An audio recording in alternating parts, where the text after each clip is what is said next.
Assalamualaikum warahmatullahi wabarakatuh. Saya Muhammad Syamil bin Cik Nan.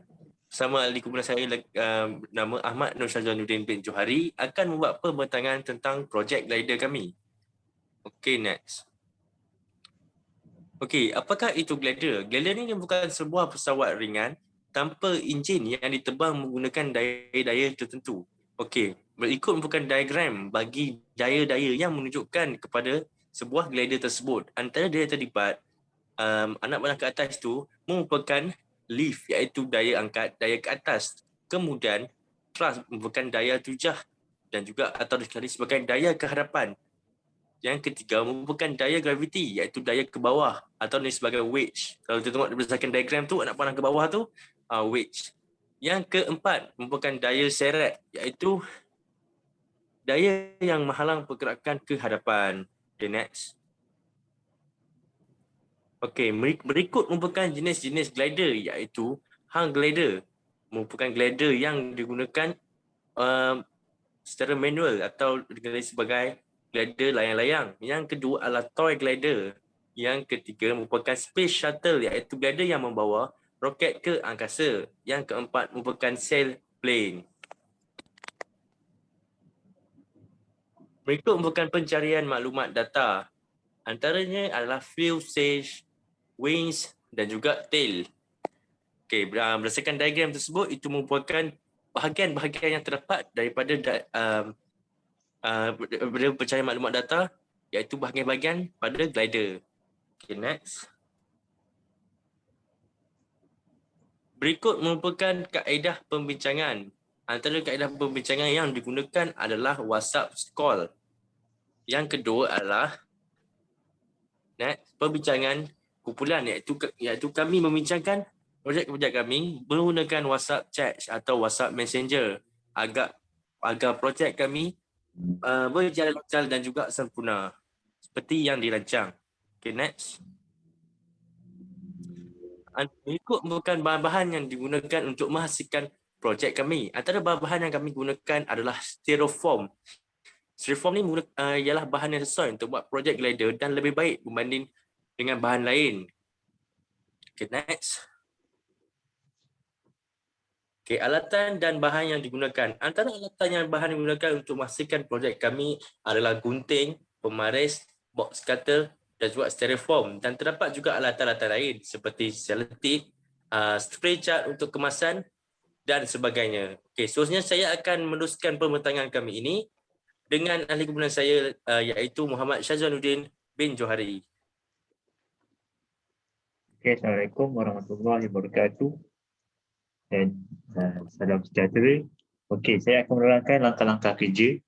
Yang pertama adalah kami merangka pelan badan glider pada styrofoam yang telah kami beli. Yang kedua, kami memotong papan styrofoam mengikut ukuran yang telah ditanda menggunakan cutter. Yang ketiga adalah kami memotong bahagian sayap glider dan bahagian lain yang telah ditanda mengikut ukuran menggunakan cutter. Yang keempat adalah sayap glider yang kami potong itu kami hiriskan dengan sudut 45 darjah bagi menghasilkan aerodinamik ketika terbang. Okey, yang kelima adalah kami menggunakan kekemasan, iaitu kami menggunakan spray untuk nampakkan glider kami lebih menarik dan lebih kemas. Okey, yang seterusnya adalah kami memotong bahagian-bahagian yang telah kami potong, kami cantumkan menjadikan sebuah glider. Lepas itu kami menggunakan selotip untuk mengemaskan lagi bahagian-bahagian tercantum supaya tidak tercabut. Dan kami menyembur spray sebagai bahan kekemasan untuk glider tersebut. Okey. Dan seterusnya kami akan membuat pengujian dari bentuk kami. Okey, di sini kami dapat lihat kami sedang mengadakan pengujian tentang badan glider untuk memastikan glider tersebut seimbang dengan keempat-empat daya yang dikenakan. Okey, ini adalah pengujian. Okey, ini adalah video pengujian pertama kami, di mana dapat dilihat yang glider tersebut jarak yang diterbangkan adalah tidak berapa jauh.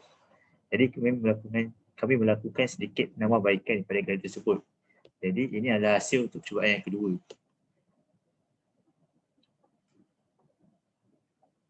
di mana kami dapat di sini kami dapat lihat adalah glider kami tersebut lebih jauh berbanding percubaan yang pertama. Dan yang terakhir adalah di mana glider kami terbang dengan lebih jauh berbanding percubaan yang pertama dan percubaan yang kedua disebabkan penambahbaikan yang lebih baik kami lakukan pada glider tersebut. Berikut merupakan data yang telah kami kumpul sepanjang melakukan percubaan tersebut. Pada percubaan pertama, jarak yang dikenakan pada glider tersebut adalah 5.18 meter dengan mengambil masa 2 saat. Dengan kestabilan yang kami rekodkan adalah lebih berat pada bahagian hadapan. Pada percubaan yang kedua, glider tersebut terbang pada jarak 6.4 meter dengan masa yang diambil adalah 2.5 saat. Dengan kestabilan yang kami rekod adalah lebih berat di hadapan. Yang percubaan terakhir adalah jarak yang terbang oleh glider tersebut adalah 7.32 meter dengan masa yang diambil adalah 3 saat. Di mana kestabilan glider tersebut adalah lebih seimbang dan lebih laju berbanding percubaan yang pertama dan percubaan yang kedua. Ini adalah lukisan AutoCAD bagi projek glider kami. Kami menggunakan beberapa kaedah yang telah dipelajari sepanjang mempelajari subjek lukisan kejuruteraan membantu komputer ini. Ini adalah merupakan lukisan glider kami di mana kami telah melakukan dimension dengan ukuran terhadap glider kami dengan mengikut ukuran yang telah kami tandakan ketika membuat projek. Ini adalah pandangan-pandangan yang kami buat terhadap lukisan glider kami di mana kami dapat lihat pandangan pelan, pandangan hadapan, pandangan sisi dan pandangan 3D. Ini adalah gambaran realistik glider kami dengan kami kenakan adalah warna kuning. Ini adalah 4 pandangan glider kami dengan warna kuning. Kesimpulan daripada projek glider kami ini adalah kami dapat menyimpulkan bahawa yang pertama, penggunaan bahan yang tepat adalah penting bagi memastikan glider tersebut terbang dengan lebih jauh dan lebih seimbang. Yang kedua adalah semakin ringan bahan, semakin jauh glider terbang. Di mana kami dapat simpulkan bahawa styrofoam adalah bahan yang terbaik untuk membuat glider.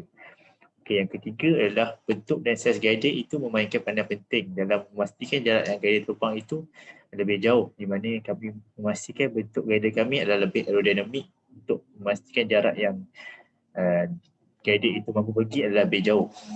Yang terakhir adalah bahagian ekor glider itu, di mana ekor glider ini memainkan peranan penting dalam memastikan kestabilan glider ketika terbang. Itu sahaja daripada kumpulan kami. Sekian, terima kasih.